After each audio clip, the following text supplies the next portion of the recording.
This meeting will be called to order. It is 9:08. I just found out I'm calling this meeting, so everyone bear with me. This is also my first time at this seat, so this screen is a lot different. So we will begin with comments from the audience.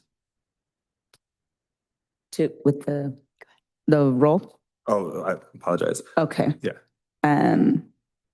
If you're here, say aye. Oceanside Committee Member Jimmy Figueroa.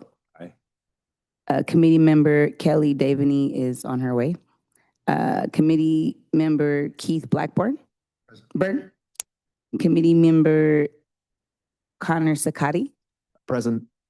All right. And Committee Member Esther Sanchez and Kevin Shin are absent. Our mayor's in DC today. And she's in DC. Yeah. So we can begin with comments from the audience. Okay. We do have 5 speakers. Please come forward in the order you are called. State your name clearly for the chamber recording as well as the gallery, and you will have 3 minutes to speak. Levin Arts, Fred Harnd, Paulette Schaefer, Deborah Schiff, and Janice Jones. And if I may, The first one is Levin Arts. And may before we have our first speaker, just have to read. The Brown Act allows any members of the public to comment on items not on the agenda. Please treat others with courtesy, civility, and respect. In conformance with the Brown Act, public comment is provided so members of the public may participate in the meeting by submitting comments as instructed below. The Buena Vista Lagoon Joint Powers Committee will receive comments at the beginning of the meeting. In conformance with the Brown Act, no action can occur on these items.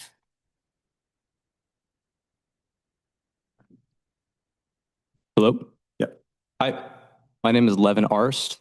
I'm a lifelong resident of Oceanside, a 4th-year ecology student at UC San Diego. And I'm here to show my support for the Buena Vista Lagoon Restoration Project.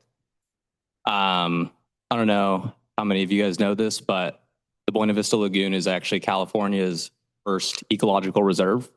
And I find that pretty ironic as we've not done it justice. As the lagoon currently stands, it is, a pool of urban runoff, highly polluted, full of invasive species, and doesn't nourish the ecosystem that it once did. It is a mosquito breeding ground, and I believe that the lack of outflow is one of the reasons that we have the drainage problems off of Highway 78. It provides a fraction of the former ecosystem services that it once did. And only about 5% of California's wetlands remains. And wetlands are a very important and very ecologically diverse habitat. So it's, a tragedy that we have such a small portion of what is one of, the greatest features of North County. And what it could be transformed into is a cornerstone of ecological beauty that we have here in San Diego. I think one of the reasons that San Diego is so special is because, we have a great community, great culture, but also access to these natural spaces. And this is an example of a natural space that we've lost to poor management in the building of that weir. Which, if removed, would result in the restoration of the wetlands, increase in biodiversity, and access for the public to these natural spaces, which I think is very important. It's my belief that this access to nature is essential for the community, for the education of, community members, children, and I would want my children to grow up in a place where they have a connection to not just the community, but also the land that it exists on, instead of, like I said, what amounts to just a large man-made freshwater pool with invasive species. yeah, I think that's all I got for you. Thank you. The next person is Fred Harn.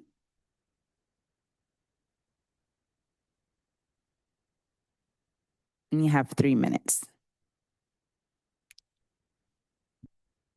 Good morning. I'm Fred Harned, an Oceanside resident in the Fire Mountain area. And I would also like to speak on behalf of the cities of Oceanside and Carlsbad committing resources to the restoration of the lagoon. To me, it's, I think Levin spoke very nicely about the ecological benefits of it. To me, it's about access to nature. I see the development that's taking place in the valley between Oceanside and Carlsbad. There's going to be a lot of development there. It looks like over the next few years, and I just think it'd be a great place to preserve nature for us to have access to walk around the lagoon. It just seems like a really special feature that is underutilized. I see the road that runs there on the north side of the lagoon. Looks like there's some infrastructure already started there for parking. I just think there'll be a lot of voters in that valley over the next 4 or 5 years that would really enjoy having that natural space. So thank you very much, and I hope you'll continue to commit your attention and resources to restoring that lagoon. Thank you. Next is Paulette Schaefer. You have 3 minutes. Thank you. Hi, my name is Paulette Schaefer, lifelong resident of North County. I grew up in Encinitas. I spent time working in Oceanside Middle School. So I worked, while you were working at Project Reach, I used to work at Chavez Middle School. So it's cool to see you as a city council member now, Jimmy. I'm a mother, I'm a history teacher, and I care deeply about restoring and healing the land under our feet. I have 2 sons, and I'm raising them to respect and honor and be responsible stewards of our land. And I wanted to voice public support for the restoration efforts here of the Buena Vista Lagoon. I live in Vista right now, but we are right off of, in that riparian zone, off the Buena Vista Creek, close to the Civic Center over there. And so we're upstream. And, last year we had a community, I forget how they refer to it, but a community spread of, I believe, dengue fever, mosquito-borne diseases. And so I know they did a treatment at Buena Vista Lagoon and everything last year. But, that's very concerning as climate change continues to move forward and escalate, and wetlands absorb way more CO2 than forests. And so restoring and healing the lagoon is a very, very important thing for the future of our cities, for our children. And I just wanted to voice support for all the efforts going on here in these joint power meetings. It's very cool. I'm new to these longstanding efforts and negotiations that have been going on. And I met Natalie with the Buena Vista Audubon yesterday. I went and did a little hike to go check out the weir with my friend yesterday, just to see what it looks like and everything. And it is very awesome to hear that there have been compromises and so I'm very happy to hear that, and hoping that we can get the funding from all the various agencies to move forward on this, because it's very it's our future. So thank you very much. Thank you. Thank you. Next is Deborah Schiff.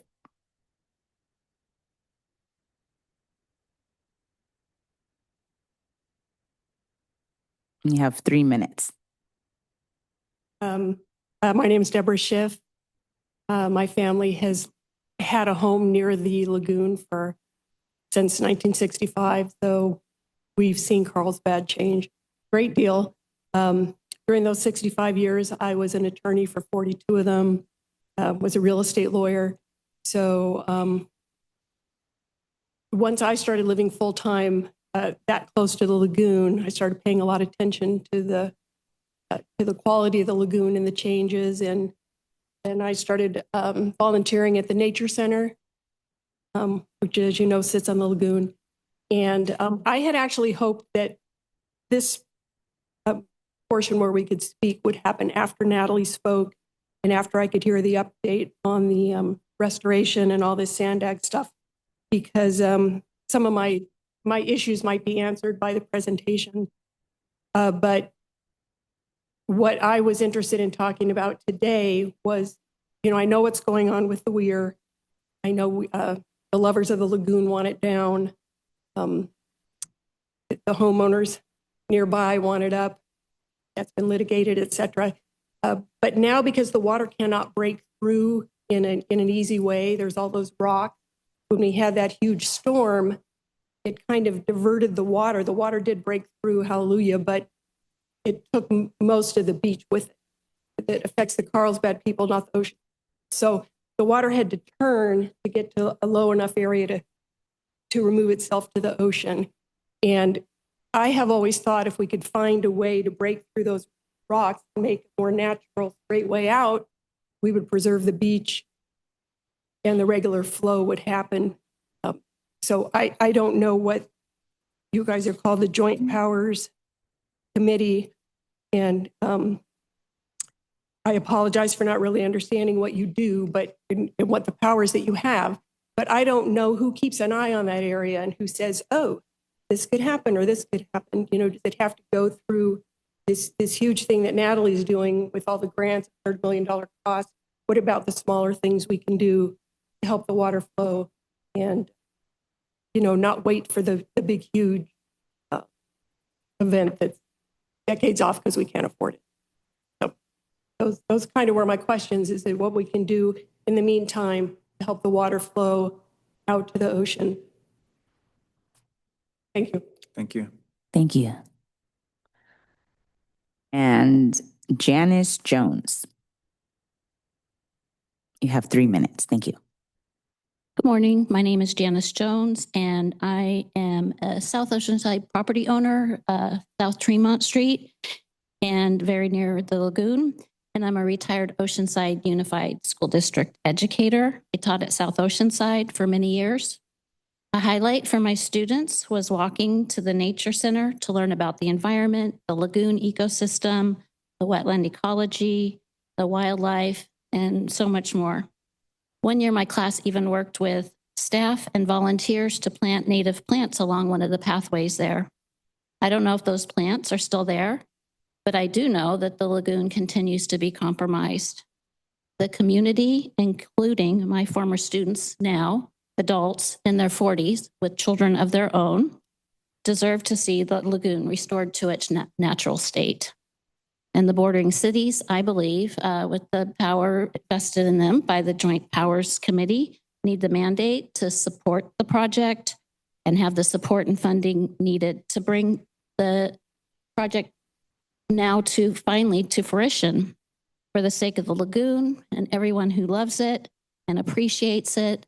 Please prioritize its restoration and give city staff some of the authority to take the lead on this. I think that we can move faster, more quickly with local involvement at a larger level. Thank you. Thank you. Thank you. That was it. Do we have a quorum now? Yeah. Yes, we do have a quorum. Awesome. Kelly May I make a- Debony is May I present. make a quick comment to the speakers?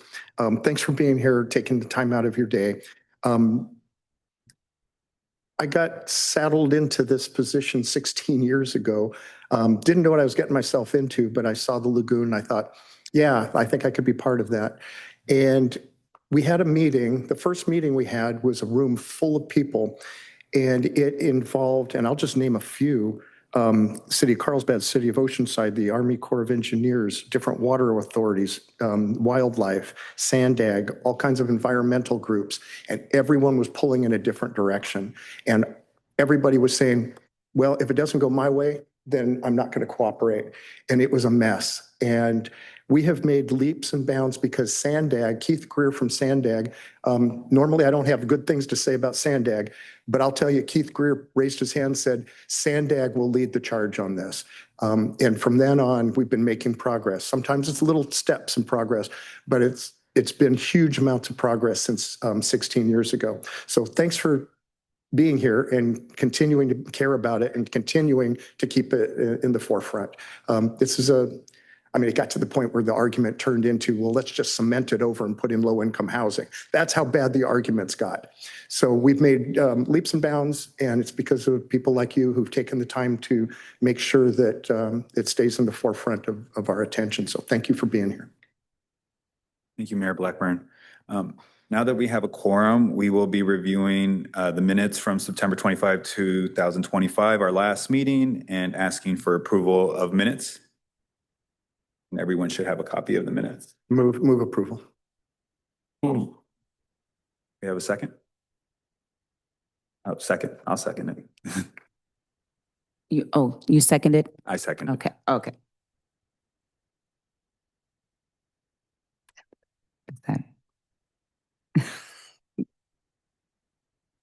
And do we have everybody vote for the calendar? Yeah, and if we can move forward also as well with approving the calendar from the 2026 meeting schedule. My motion will include that. Yeah, I'll second that. Okay, thank you. Okay, and mine's not giving me the opportunity to vote. Am I doing? You would call the other members to see if they would say, okay. Yeah. I'm sorry. Kelly Davini, do you approve of the calendar for 2026? Connor Sakati, do you approve of the calendar for 2026 BBL? I do. I'm just going to abstain from the prior meetings minutes because this is my first committee meeting. Thank you. Welcome. So aye. Aye. Yeah. Okay. Now we will move forward with new business, beginning with discussing the 2020, for the presentation by Marathon Construction on the San Elijo Lagoon Restoration Project.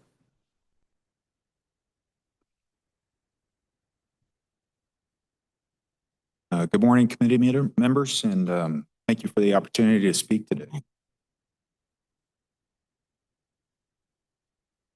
First, a little bit about Marathon Construction. We're a small family-owned business based out of Lakeside, California, and we've been fortunate enough to work in a number of the lagoons here in San Diego County, including both the San Dieguito Lagoon and the San Elijo Lagoon. The Buena Vista Lagoon is probably the last lagoon in San Diego County, major lagoon, that has not been restored.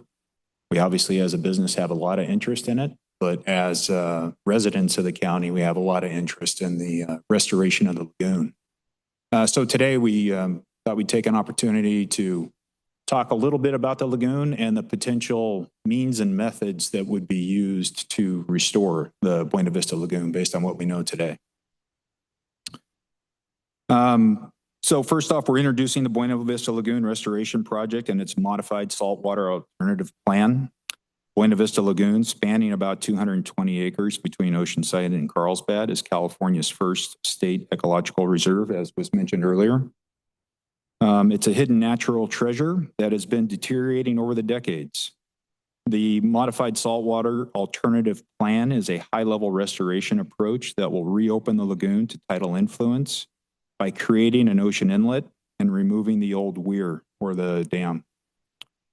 In simple terms, it's establishing a healthy saltwater lagoon ecosystem. This transformation will not only revitalize the lagoon's habitats, but also provide significant benefits to the community. During this presentation, we'll go through some background and then outline how Marathon might approach the project. The information presented today is meant to be informational only and is conceptual. At this time, design is not complete, no permits have been obtained, and so the final restoration process will need to conform to the requirements of the final design and permits. We're looking to inspire support and enthusiasm for bringing the lagoon back to life. So as I mentioned before, Marathon Construction, we've been around since 1981. We're a small family-owned business based out of Lakeside. Have worked in the San Diego Lagoon twice. Once under Southern California Edison, the latest effort under Caltrans and Sandag. We were also the lead contractor on the San Elijo Lagoon restoration that was underneath the North Coast Corridor program underneath Caltrans. And we've done a number of other restoration projects up and down the coast in California. So a little history on the Buena Vista Lagoon. I apologize that the type font there is so small. Buena Vista Lagoon was historically a mix of salt and fresh water naturally connected to the ocean. But in the early 1970s, a weir, basically a small dam, was built at the lagoon's outlet. This turned the lagoon into a stagnant freshwater pond. Over the last few decades, sand and silt have accumulated and cattail reeds have overrun the lagoon. What used to be open water and vibrant marsh is now largely shallow sediment-filled pools crowded with vegetation. These changes have caused a cascade of issues. Water quality has degraded. Stagnant water means more nutrients and less oxygen. Residents have noticed more odors and murky water. Flooding risk has risen because the clogged lagoon can't handle heavy rains. Some neighborhoods have faced higher water during storms. Mosquito populations exploded in the stagnant backwaters, raising concerns about mosquito-borne diseases. And critically, loss of wildlife habitat. Roughly 60 acres of open water habitat have vanished in the past 30 years. The lagoon's ecological health and value to migratory birds and other wildlife has declined. In short, doing nothing means the lagoon would eventually turn into a marshy meadow, or as was mentioned before, housing, once you pave it over. After nearly 20 years of studies and community debate, moving forward with restoring the Buena Vista Lagoon is the correct path forward. So overview and restoration benefits. The modified saltwater alternative entails what it entails and why it's the preferred choice. This plan essentially combines the best of both worlds. It uses elements from earlier saltwater and hybrid proposals to meet community environmental goals. The core idea is to reopen the Buena Vista Lagoon to the ocean. The old weir will be removed and the creation of a new tidal inlet so that the ocean tides can flow in and out. At the same time, dredging and carving new channels through the lagoon basins will flush out stagnant water and bring in fresh seawater, vastly improving water circulation and quality. A healthy tidal flow means we'll see lower bacteria levels and less stagnant water. It also naturally controls mosquitoes. Salt water and better circulation break up the stagnant pools where mosquitoes breed. Importantly, this restoration provides a huge flood safety boost. With a clear outlet and deeper channels, the lagoon can handle bigger storm flows. Modeling showing 100-year storm flood levels could drop by about 4 to 8 feet compared to current conditions. I know Sandag will be talking after us about status of the 65% design effort. But once 65% design is achieved, there's still a fair amount of work to do before you can turn the first shovel of dirt. There's the permitting effort, final design, right-of-way acquisitions, bidding the project, and then you have the construction duration estimated at 1 to 2 years, and then the ongoing monitoring and plan establishment period that has to follow on after that to ensure that the lagoon restoration effort is successful. So the first step in the process, once the project is bid and awarded, will be mobilization. The photos I'm showing here are real photos from some of our restoration projects. Typically, you'll begin by establishing your access points. This job is going to take some significant amount of dredging, and you need suitable access in the lagoon for the dredge equipment to be launched into the lagoon. You also need to establish your environmental limits, your perimeters, so everybody knows how where to stay within the project footprint. Your stormwater measures need to be implemented for stormwater control, as well as establishing employee parking, office spaces, so on and so forth. Access can sometimes be a tricky situation if it's not accounted for in the design process. Once the access and project limits are established, vegetation clearing begins. Normally within the coastal lagoons, you have between September 15th and February 15th, depending on the permits, to get the vegetation cleared and mowed down. This is due to the habitat or the nesting restrictions around protected species. So in order to continue working after the February 15th deadline, the vegetation clearing needs to be completed, allowing grading activities to proceed.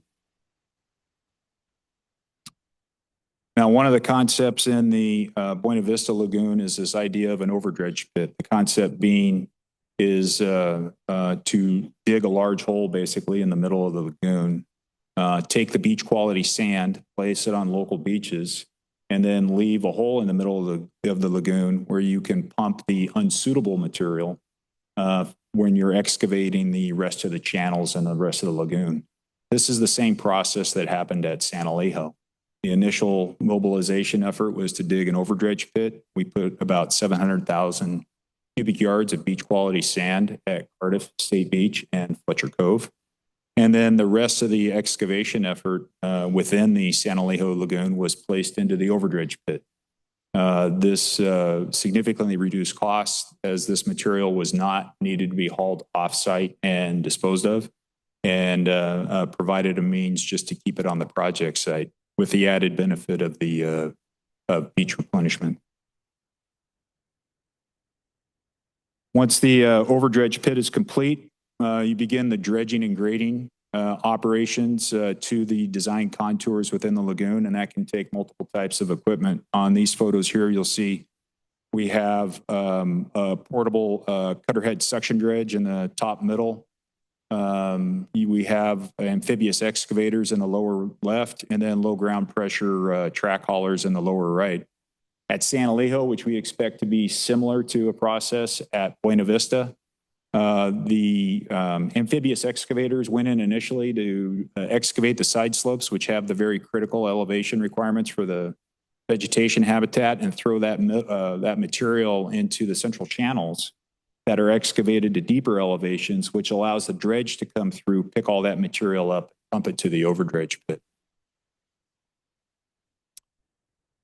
After your primary excavation is done, you can move into your marsh habitat grading, where you're doing your fine grading for your low marsh, mid marsh, high marsh, and transitional habitats. Those have very tight tolerances, sometimes within 1/10 of an inch, or I'm sorry, 1/10 of a foot, not 1/10 of an inch, but to make sure that those elevations are hit accurately, because the native species, the plant species that get planted at those habitats, their success depends greatly on the elevation and the tidal inundation that they get. So hitting those grades accurately is critical to the future success. After the fine grading is complete, you move into the planting, irrigation, and trail systems. This would also include the soil amendment effort. So we had great success at the San Dieguito project that's currently ongoing with a significant amount of soil profiling prior to the planting effort to ensure that the proper amendments were incorporated so that the soil had the correct properties to support plant growth.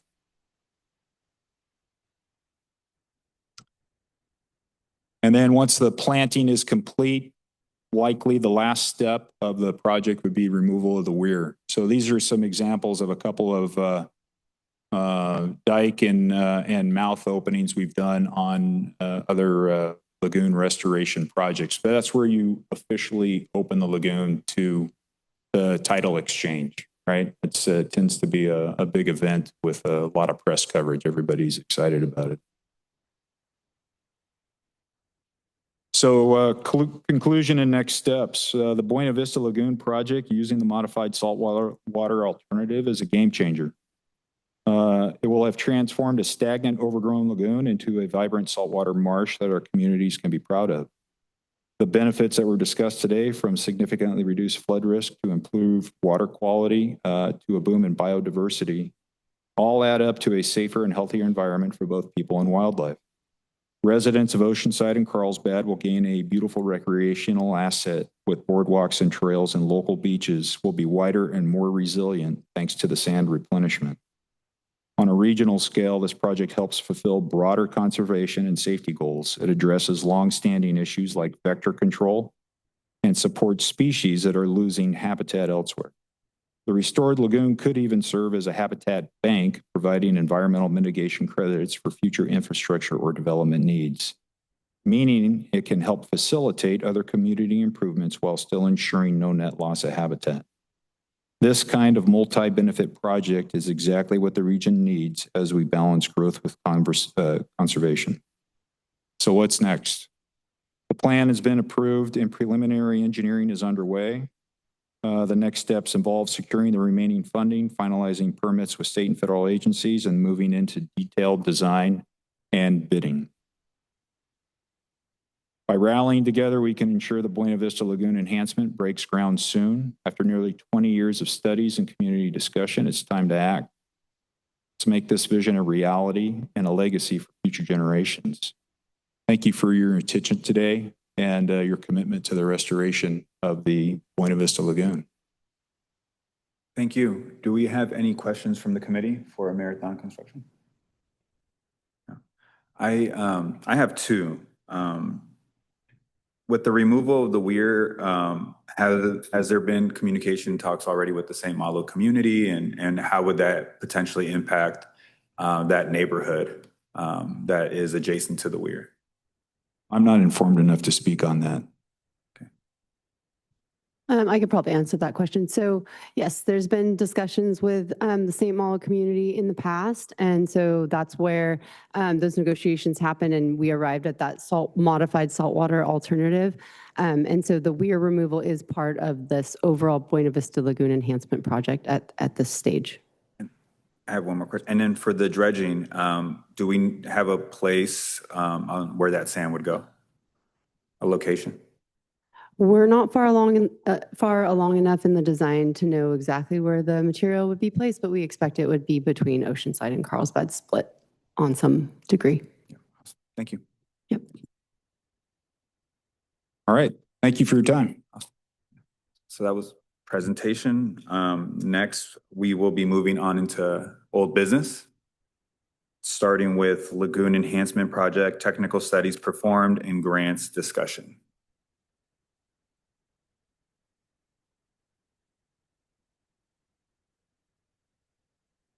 Good morning, and thank you for having me here today. I'm here today to give the committee an update on the progress being made on the Buena Vista Lagoon Enhancement Project.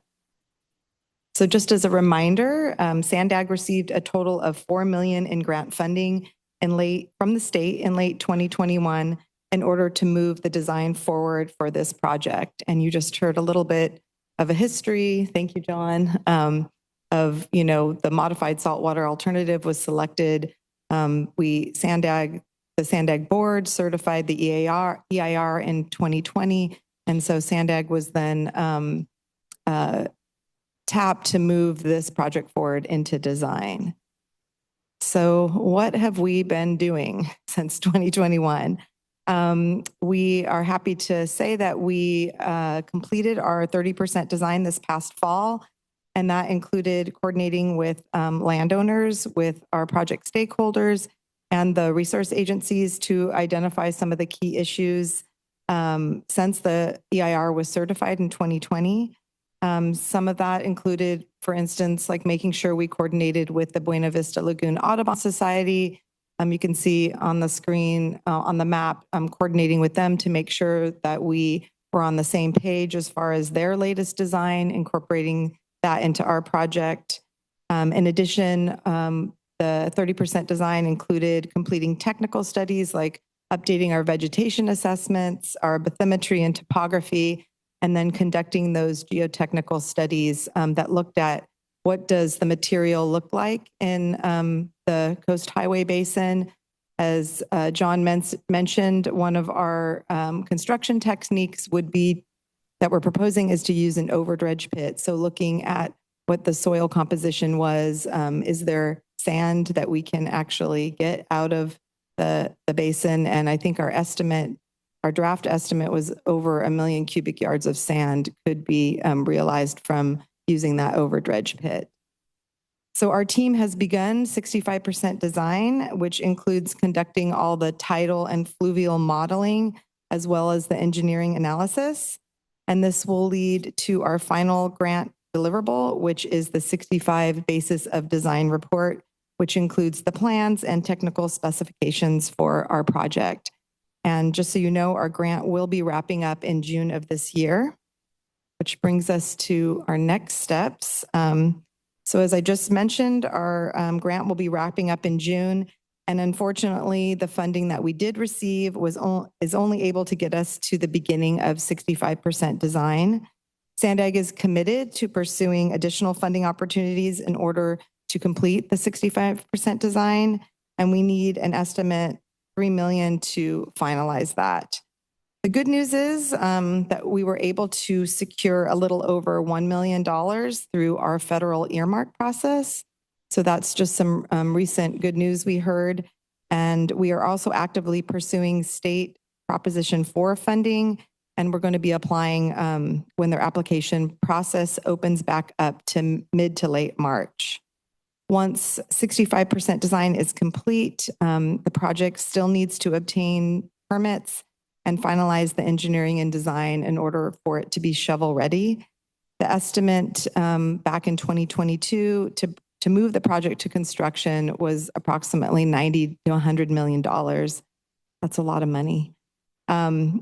The thing that we need to figure out at this time is, who will be permitting this project and who will be moving it into construction. So we've got a little bit more work on our hands, but that is the update on the status, and I'd be happy to answer any questions you may have. Thank you. Does the committee have any questions? Thank you so much. It sounds like funding is a pretty big, I'm looking forward, that's going to be the big hurdle. And it sounds like you're looking, the federal earmark and also Proposition 4 funding. Do you have any sense now of where additional funding for both completion of the 65% design, but also looking forward that might come from? I don't know if there's any, I know the gentleman who spoke before talked about mitigation credits, if there's any big projects that are like, I was wondering what you're looking into besides those two sources of funding. I think those two we've had conversations with the Wildlife Conservation Board and CDFW regarding the Prop 4 funding, and they initially granted us the $4 million, so they were open to the idea of providing this gap funding. So that's encouraging. As far as the bigger construction funding, discussions are underway with Caltrans and our director on what that looks like as far as could this be a community benefit, to advance the I-5 North Coast Corridor program. As of right now, John mentioned mitigation, and a lot of the other lagoons that were restored, San Elijo and San Diego, were our mitigation for that larger program. So Buena Vista isn't necessarily needed to fulfill a mitigation requirement, but it doesn't mean it couldn't be looked at as far as, community enhancement in the future. And so those discussions are going to be started. But at this point, I'm not sure where that additional funding would come from. Thank you. Any other questions? I have just a point of clarification. So to get us to the 65%, we need $3 million. And if I'm understanding correctly, we just received 1 million, so we just need 2 million. Correct. Okay. Thank you. Thank you. Thank you. Next, we will be moving on to Wetlands Reserve Restoration Project update by the Buena Vista Lagoon Audubon Society.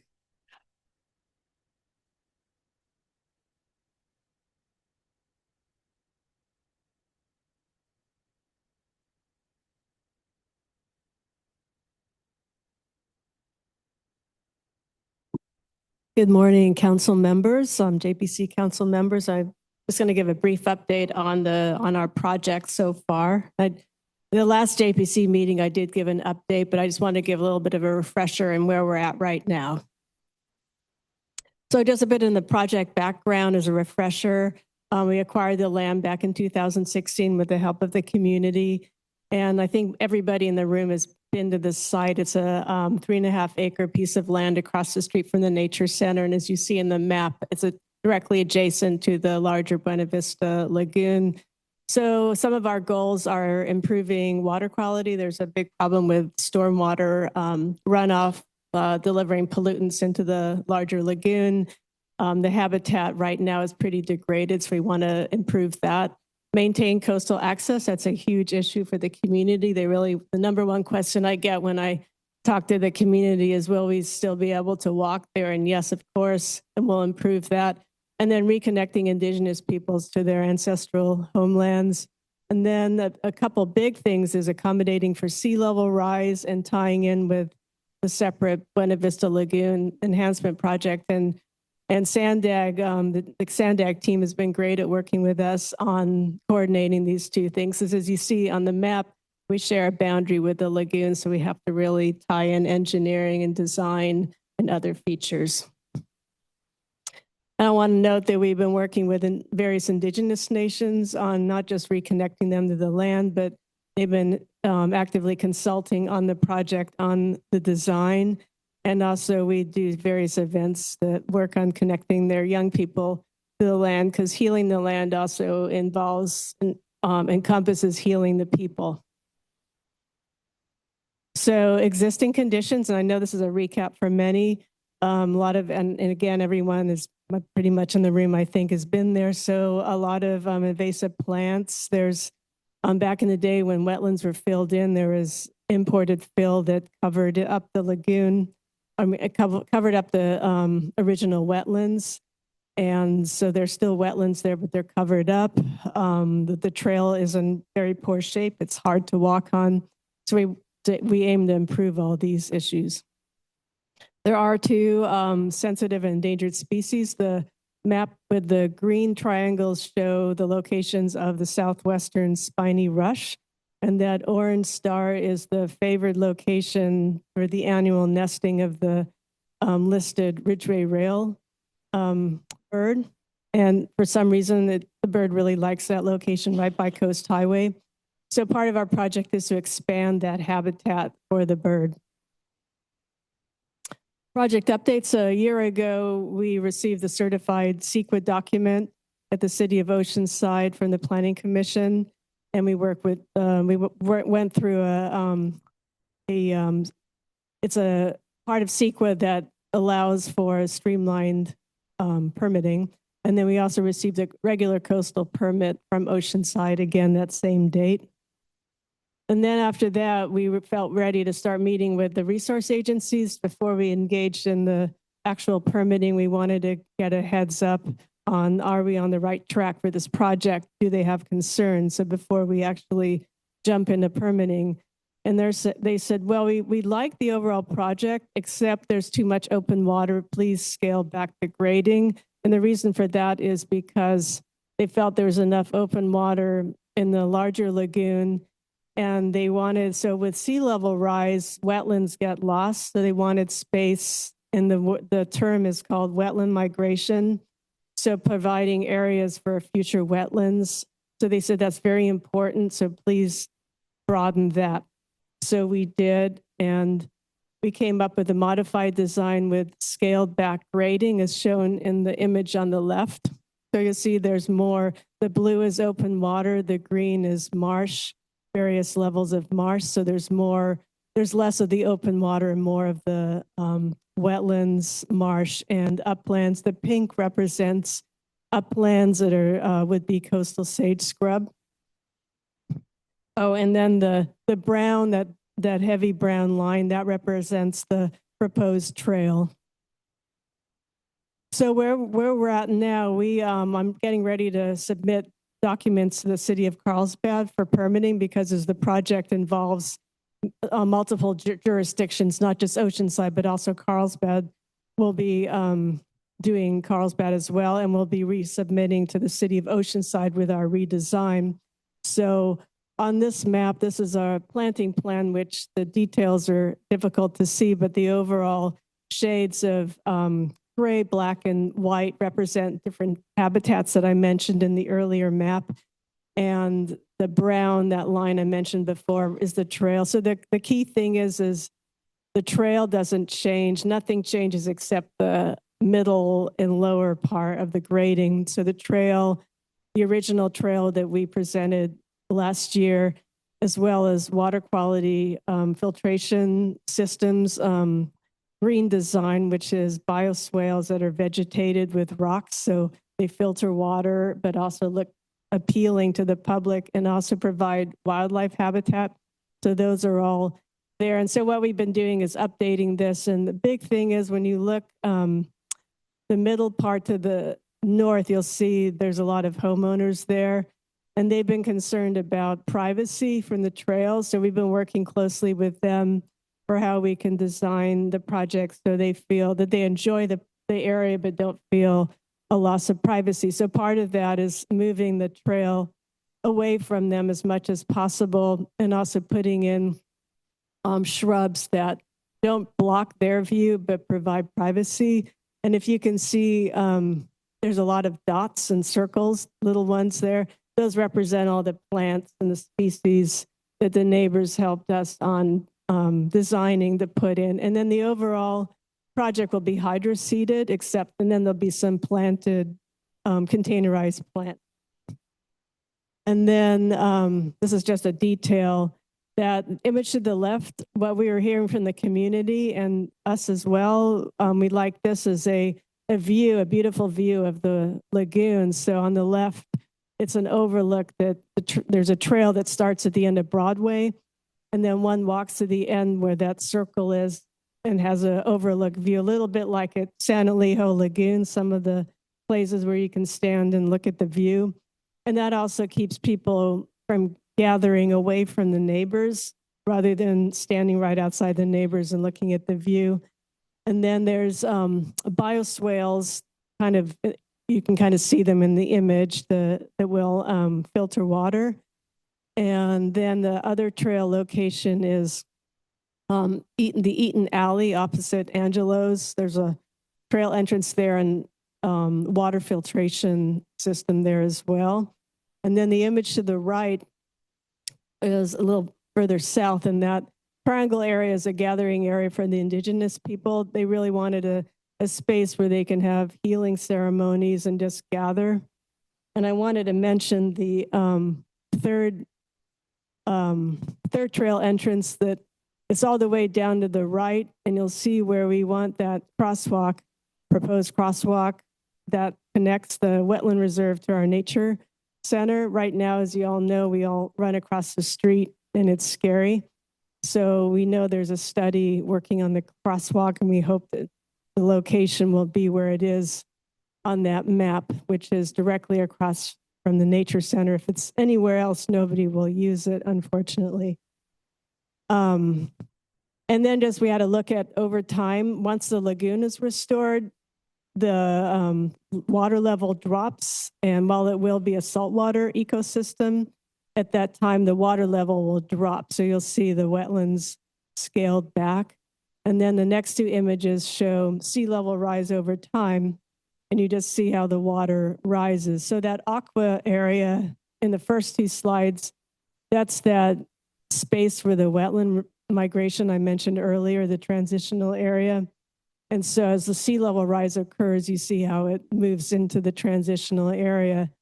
And then everywhere from that pink and purple on up north will be coastal sage scrub, so non-wetlands habitat, which is really critical. For example, the Ridgeway rail bird, when there's flooding, a king tide, they need some dry area. Otherwise, they don't have anywhere to hang out. And there's been examples in other areas where they did not survive. So we want to make sure they have a safe space when there's a flood. So I just mentioned we're starting Carlsbad permitting Monday, and then City of Oceanside submitting our design, and I think we'll be doing that next week as well. And then some of the other permits listed are the ones, there's a lot of agencies we're working with, resource agencies. We've already started the permitting process with them. We've submitted the initial paperwork, so that's all moving forward. We hired a consultant to help design or help calculate a budget need for construction, and we'll be looking for construction costs, a budget for construction and grants.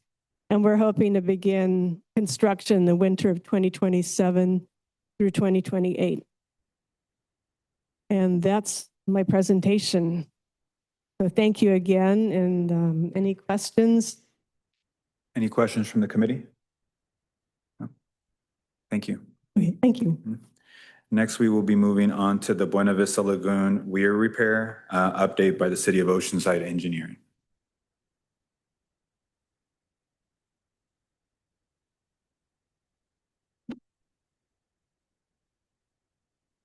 Good morning, committee members. My name is Luis Cardenas, Associate Engineer here at the City of Oceanside. So I'm here to provide an update on the Buena Vista Lagoon weir repairs that have been going on for the last couple of years. Back in February 24, there was a storm that surged, and a couple of the timber planks on the weir were dislodged, causing the water in the lagoon to outflow into the ocean. Of course, as you would imagine, we experienced a lot of, or the water level in the lagoon to decrease rapidly, and a good amount of erosion occurring at the mouth there into the ocean. Soon after we were notified of the occurrence at the weir, our public works team had emergency crews out there to repair and to basically conduct an emergency control of the weir, and to place, what we did is we placed steel plates on the face of the weir to ensure that the openings that were caused by the dislodging of the planks were completely enclosed, and no more water was being outflowed into the ocean. That was done back in February of 24, like I mentioned.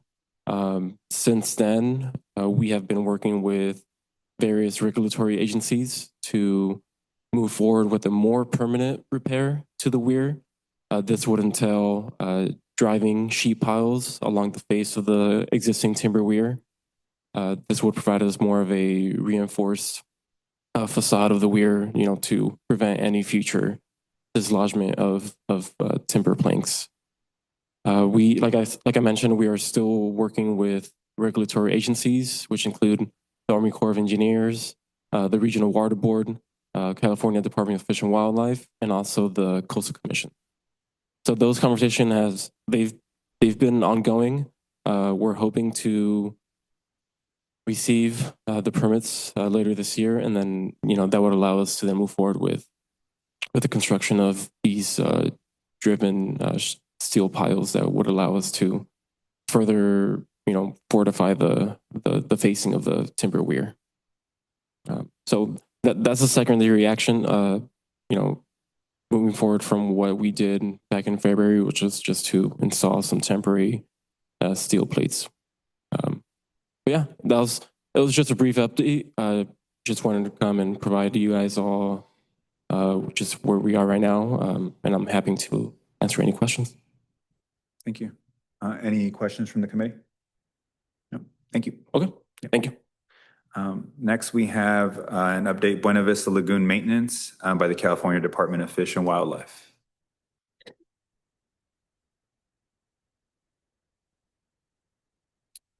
Hello, I'm the reserve manager. My name is Gabriel Peñaflor. I'm with the California Department of Fish and Wildlife. And so as to date, the CDFW activities regarding cattail removal and maintenance in the lagoon, we've cleared 8,000 square feet of cattails west of the I-5 along the southern shore. We have also applied herbicide to those cleared areas to try to maintain those areas be open. As to date, no more further activity will be conducted since light-footed Ridgeway's rail Nesting season will begin typically around mid-March and will go through till August. So as to date, no more activities will be going on with cattail maintenance due to disturbing of the endangered species. Any question? Any questions from the committee? No. Thank you. So next we'll be moving on to committee member comments. Is there any comments from the committee? No. Okay. Our next meeting will be May 28th, 2026, and it will be hosted at the City of Carlsbad. If I can just make a request as staff. So for the next meeting,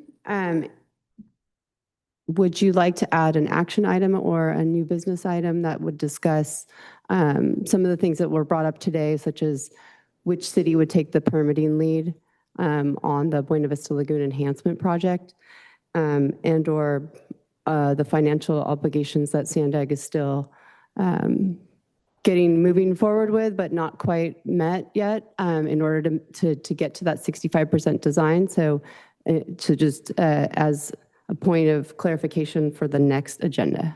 So an action, if I'm hearing correctly, an action item on the next agenda on which city would take the permitting lead, and then an update from Sandag on where we are with the 65%. Yeah, we need clarification on what new business you'd like to add to the next agenda, and just hearing what we heard today.